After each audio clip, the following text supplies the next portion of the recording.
Well, Seeds of Tomorrow, Solutions for Improving Our Children's Education, is about educational policy, but it's written primarily for parents and teachers as well. And what the book does is attempt to bridge the divide between educational policy and the real lives of our children. I've been fortunate to be able to work in multiple capacities in the educational field, student, teacher, parent also, and administrator and policy advisor. What I've discovered in those council meetings and those committee rooms and those board meetings is that the conversations are very different than the conversations that are happening on the playgrounds and the soccer fields and in the school parking lots. I often ask, what does this policy mean for our children? What's this going to look like in the lives of our young people? And often those answers are very different than the concerns that we have as parents that are about school lunches and recess and class sizes, things like course offerings and enrichment programs and after-school opportunities. So this book really is intended to bridge that divide between the abstract world of educational policy and the concrete lives of our children.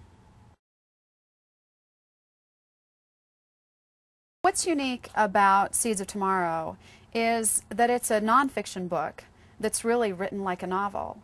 And so it's small enough that parents can cover it, teachers can cover it in an afternoon. And it's mostly written in a narrative style so that it's easy to follow. And although it covers a great deal of research and broad application of policy, it's in very digestible parts. The book is written in 6 simple chapters. It looks at standardization, high-stakes testing, accountability, also looks at the challenges that we have before us and the choices that we also have before us, and concludes with solutions.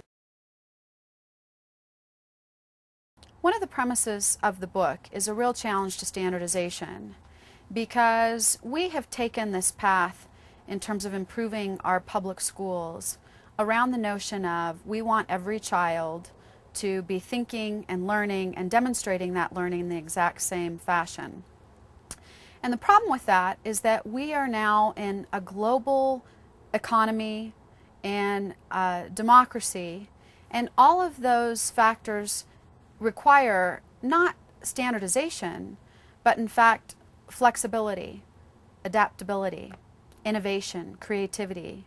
And so if we are successful at the current goals in education of standardizing children, we are going to graduate an entire workforce with the exact same ability and the exact same skill set, and they will be ill-prepared to be successful in this changing world.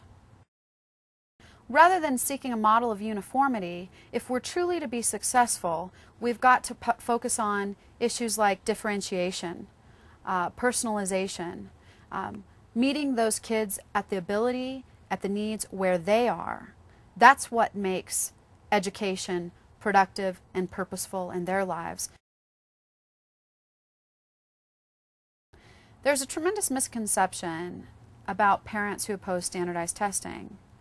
And what in actuality we're asking for is not less, but more opportunities for children to learn, more personal involvement from parents and teachers, more dollars directed at instructional resources, and more ways for children to demonstrate their thinking processes and unique abilities.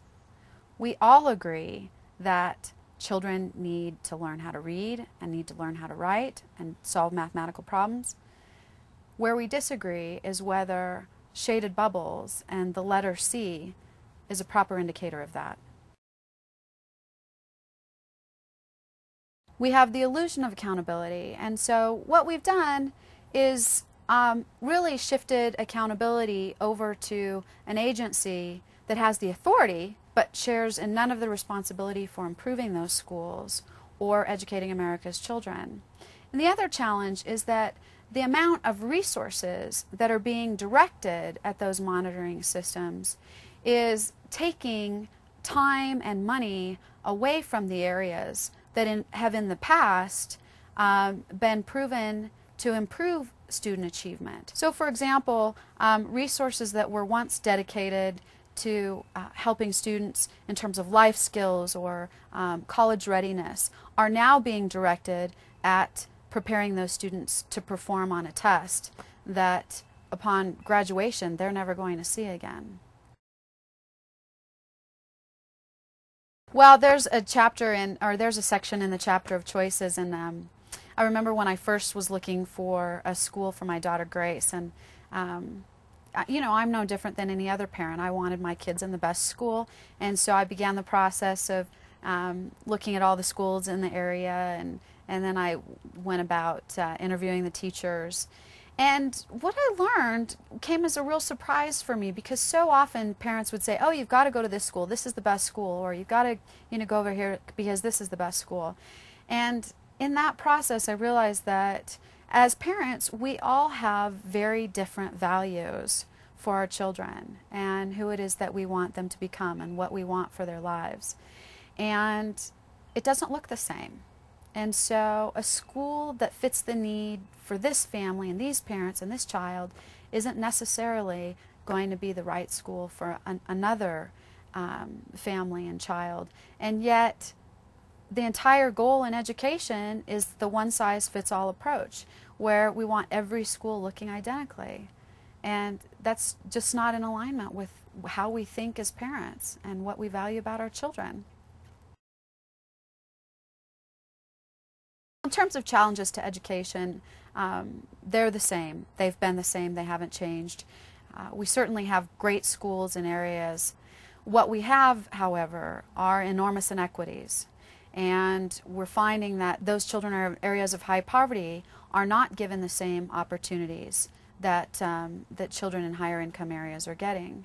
And so what we've done with No Child Left Behind and Goals 2000 is we've said we want equality and expectations, but this is a country that still has not been able to deliver in terms of equality and opportunities. That's the challenge before, and that remains to be the challenge today.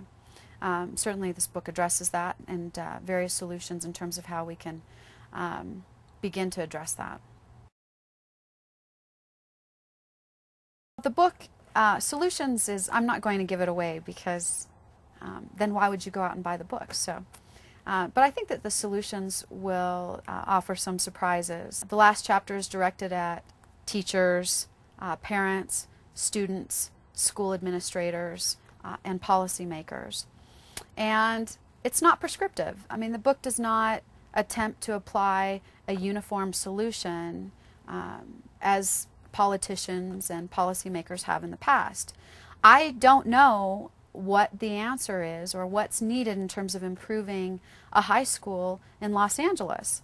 And I don't know what's going to be the best answers in terms of improving the quality of learning and the culture of the classroom in Louisville, Kentucky. But I can tell you with absolute certainty that it's not the same thing.